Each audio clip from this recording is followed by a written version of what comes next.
Hello guys, ഇത് ചാള മീനാണ്. ഇന്നലെ വൃത്തിയാക്കി ഫ്രീസറിൽ വെച്ചുകൊണ്ട് നല്ല ഐസായിട്ടിരിക്കുകയാണ്. ഞാനത് മാങ്ങ, സവാളയുണ്ട്, ചെറിയ ഉള്ളിയുണ്ട് കേട്ടോ, പച്ചമുളക്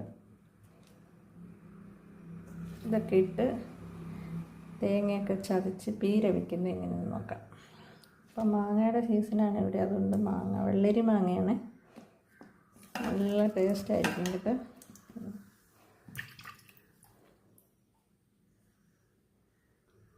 ചാളയുടെ തണുപ്പ് പോയിട്ട് ഇതിനെ രണ്ടായിട്ട് മുറിച്ചിടണം. തണുപ്പ് പോട്ട്. ഹായ് ഗൈസ്, ഇനിയിപ്പോൾ ഇത് മീൻതോരനുള്ള അരപ്പാണിത്. ഇതിനകത്ത് തേങ്ങയുണ്ട്, പിന്നെ ലേശം മുളക് പൊടി, ലേശം മല്ലിപ്പൊടി, മഞ്ഞൾപ്പൊടി, ഇത്രയിട്ട് ഞാൻ ചതച്ച് വെച്ചിരിക്കുകയാണ്. ഇനി ഈ മീനെ നമുക്ക് രണ്ടായിട്ടൊന്ന് പീസാക്കാം. പീസാക്കിയില്ലെങ്കിലും കുഴപ്പമില്ല, എങ്ങനെ ഇട്ടിരുന്നാലും കുഴപ്പമില്ല, നമുക്ക് ഇങ്ങനെ തന്നെ അങ്ങോട്ടിടാം.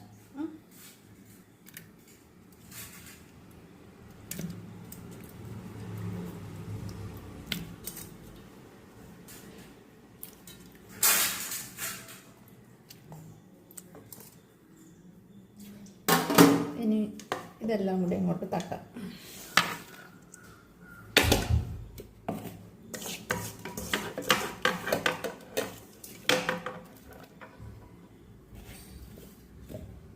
ഇനി അരപ്പ് ഇട്ട് കൊടുക്കാം. ഇതുണ്ടോ, അതിൻ്റെ ഇടയിൽ കൂടെ ഒരാൾ വന്ന് നോക്കും.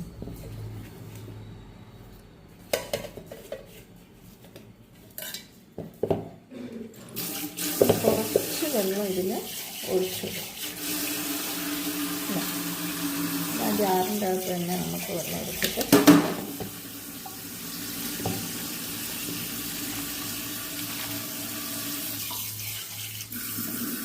വേകാനുള്ള വെള്ളം വേണം.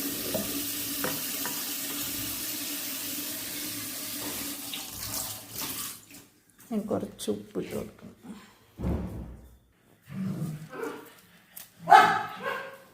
ഈ കൈയും പിന്നെ ഇന്ന് ഇളക്കി കൂട്ടി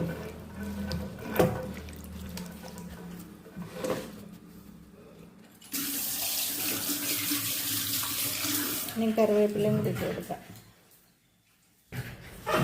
കറിവേപ്പില എങ്ങനെ എടുത്ത് വെച്ചിരിക്കുകയാണ്.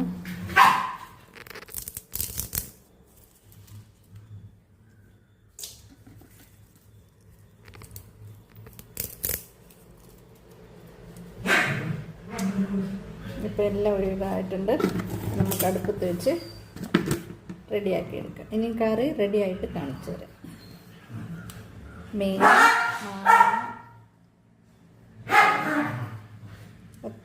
മീനും മാങ്ങ ഇട്ടിട്ട് മീൻ പീര വയ്ക്കുന്നതാണ് എങ്ങനെയാണ് നമുക്ക് ഇത് കറി റെഡിയായിട്ട് കാണിച്ചു തരാം. ഓക്കെ,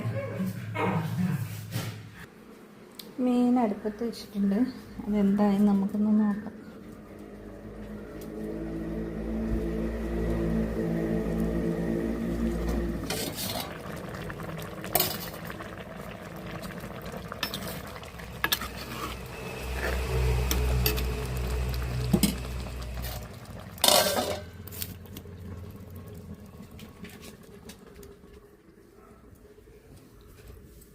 കുറച്ചുകൂടെ ഒന്ന് വറ്റണം.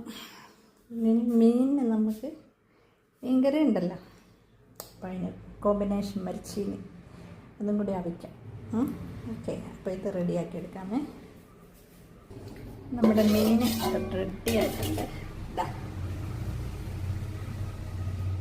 സൂപ്പറല്ലേ. ഇനി കപ്പയും കൂടെ വെന്തിട്ട് എല്ലാവരും വെച്ച് നോക്കട്ടോ, സൂപ്പറാണ്.